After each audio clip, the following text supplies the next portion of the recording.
किया। We are proud of your contribution sir. Sir ये और मैं याद है कि हमारी भी यही कोशिश रहती है एज मेंबर ऑफ पार्लियामेंट कि इश्यूज जो आए उसमें कलमा हक है। शायद लोगों को याद होगा मुशर्रफ साहब बावर्दी सदर थे, 30 अक्टूबर 2004 को इसी हॉल में मैंने उसको भी कहा था कि 3 सियासी कैदी हैं, उनको रिहा किया जाए। उसमें मैंने आसिफ ज़रदारी का नाम लिया था, यूसुफ रज़ा गिलानी का और जावेद हाशमी का। 2018 में जब इन पीटीआई की गवर्नमेंट थी, मैंने उसको भी कहा था मियां नवाज शरीफ साहब को रिहा किया जाए, वो सियासी कैदी हैं। और अब भी मैंने सबसे पहले डिमांड किया है कि इमरान खान को रिहा किया जाए, वो सियासी कैदी हैं। And it should be across the board. बल्कि मैं तो समझता हूँ कि एक नया चैप्टर आ गया है 8 फरवरी के बाद, और उस नए चैप्टर में we need a healing touch, दस्ते शफा, और सबको साथ शामिल करें और एक जनरल एमनेस्टी दें। हम जनरल एमनेस्टी देते हैं बलूचिस्तान में, हम जनरल एमनेस्टी देते हैं खैबर पख्तूनख्वा में, हम टीटीपी से जाके बात करते हैं काबुल में जिन्होंने आपके बच्चों को हलाक किया। तो मेरे ख्याल में we should have a new beginning, और उसमें सबको शामिल करें। और उसमें जो पीटीआई की जो रिजर्व्ड सीट्स बनती हैं, स्पेशलाइज्ड सीट्स, उनका हक है, उनको मिलना चाहिए। ये that should not be deprived. और mister chairman, in this situation आपको पता है कि मैं मेंबर भी था कमीशन का, सेनेटर अख्तर मैंगल ने बनाई पार्लियामेंट्री कमीशन, और उसमें हमने बलोचिस्तान के मिसिंग पर्सनस के ऊपर एक जामे रिपोर्ट भी इशू की लास्ट ईयर, एंड उसमें सेनेट के सेक्रेटेरिएट ने बड़ा काम किया है। I would like the report to be implemented, और जो मिसिंग पर्सनस हैं, चाहे वो बलोचिस्तान के हैं, चाहे वो खैबर पख्तूनख्वा के हैं, या सिंध के हैं, या पंजाब के हैं, उनको बाजियाब किया जाए और उनको रिहेबिलिटेट किया जाए। और मुझे खुशी हुई पता चला एमक्यूएम के दोस्तों से कि एमक्यूएम के 578 मिसिंग पर्सनस थे, वो अब रिहा हो गए हैं, सिर्फ 13 रह गए हैं। दूसरा मिस्टर चेयरमैन, इसी ऐवान से हमने कोशिश की कंसेंसस किया जाए, और आपको पता है कि सीपैक की पार्लियामेंट्री कमेटी का मैं चेयरमैन था, उसमें हमने सूबों को, वफाक को जोड़ा और आगे ले, उसमें आपका भी बड़ा कलीदी किरदार है। You played a big role both inside and outside, और CPEC is the future of Pakistan. इसलिए जो मैंने कंसेंसस फोर्ज किया था as chairman of the committee, उसको आगे लेके चलें। और फाइनली मिस्टर चेयरमैन, बहुत बड़ा जो इशू है खाकी और मुफ्ती के ताल्लुकात का, मैं चेयरमैन रहा हूं डिफेंस कमेटी का, और हमने बड़े इनिशिएटिव लिए। मुझे याद है जनरल बाजवा थे उसको आर्मी चीफ, उन्होंने इनवाइट किया हमारी कमेटी को, मैं गया GHQ।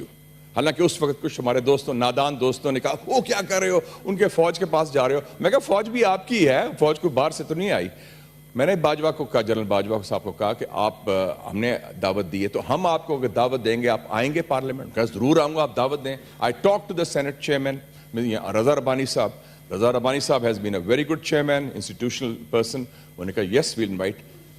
रजा रबानी साहब उसी चेयर में बैठे थे जहां आप बैठे हैं, और इधर सारा मिलिट्री हाई कमांड था, पूरा military high command led by general Bajwa. 4 घंटे की नशिस्त हुई।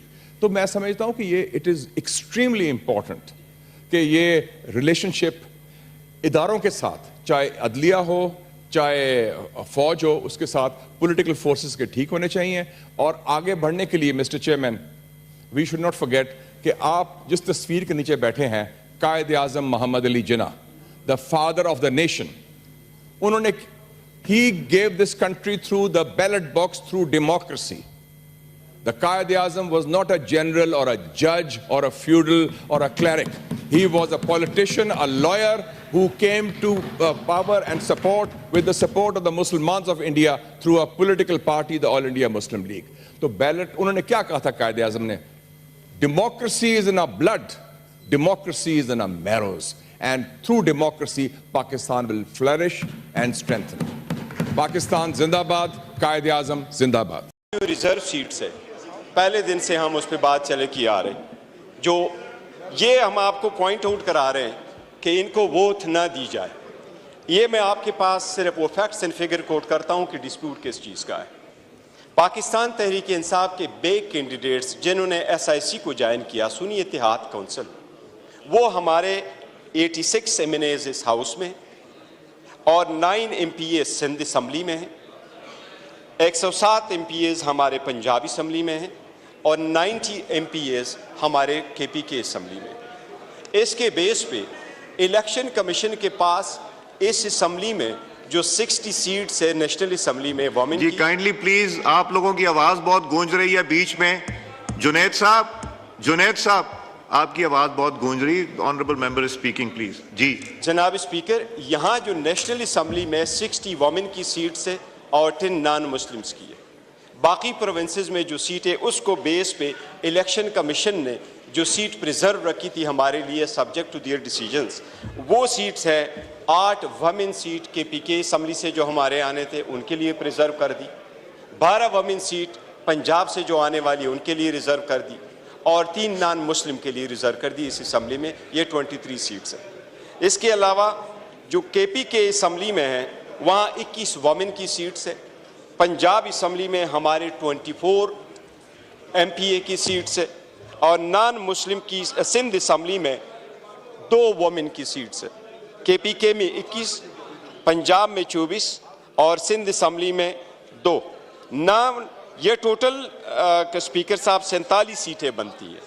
ہماری 8 نان مسلمز کی بنتی ہے پروونشل اسمبلیز میں. اس پہ جو پٹیشن کا ذکر آ رہا ہے جناب اسپیکر، ہم نے پٹیشن کس طریقے سے فائل کی؟ ہم نے 4 اپلیکیشنیں بھیجی الیکشن کمیشن کو، اور الیکشن کمیشن سے ہم نے مطالبہ کیا کہ نیشنل اسمبلی اور 3 پروونشل مسئلے اسمبلی میں ہمارے وومن اور نان مسلم کی ریزرو سیٹیں دیں. کمیشن نے اس پہ ڈیسیجن دینے سے پہلے انتظار کیا، اور 6 اور اپلیکیشن آئی ہے دوسری پارٹیوں کی. اس کے بعد الیکشن کمیشن نے سنا. اب ان کو صرف نوٹ فرما لیں، 28 تاریخ کو ہیرنگ ہوئی، 1 تاریخ کو الیکشن کمیشن نے اس پہ آرڈر کیا 1 مارچ. لیکن الیکشن کمیشن نے اپنے آرڈر کو اناؤنس نہیں کیا. الیکشن کمیشن نے آرڈر اناؤنس کیا 4 تاریخ کو 4 بجے دن. 4 تاریخ کو 4 مارچ کو الیکشن کمیشن نے آرڈر اناؤنس کیا، اور 4 مارچ کو ہی نوٹیفیکیشن ایشو کی. اس لیے جب ہم پشاور ہائی کورٹ گئے تو ایک نوٹیفیکیشن کے علاوہ باقی نوٹیفیکیشنیں نہیں تھی. لیکن ہم نے پریسائزلی اسپیسیفکلی پورے پاکستان کی سیٹوں کا ذکر کیا، اور کورٹ نے ہمیں اسٹے دے دیا. اور اس اسٹے میں آدھو پریسائزلی یہ ورڈ لکھے تھے کہ the speaker shall not administer vote. اس میں 5 to 20 سیکنڈ تک رسپانڈنٹ تھے، اس میں کے پی والے شامل تھے، لیکن یہ ضرور انکلوڈ تھا ان کے سبجیکٹ میٹر میں کہ ان کو کسی صورت اوتھ ایڈمنسٹر کی نہیں کیا جائے گا. وہ آرڈر کی کاپی آپ کے پاس بھیجنا الیکشن کمیشن کی ثوابدید ہے. ان کو جب تک وہ آرڈر سارے ہائی کورٹ فیصلہ نہیں کرتی وہ آپ کے پاس کمیونیکیٹ ہوا ہوگا. اگر وہ آپ کے پاس نہیں تو وہ ہائی کورٹ کا کام ہے، کیونکہ ریسٹے کا میٹر ہائی کورٹ خود امپلیمنٹیشن بینچ بھیجتی ہے اور الیکشن کمیشن بھیجتا ہے. اس سے پہلے ان کو اوتھ ایڈمنسٹر کرنا اس اوتھ کی وائلیشن ہے اور ہماری رائٹ کی وائلیشن ہے. ہم یہ پوائنٹ آؤٹ کرنا چاہ رہے ہیں.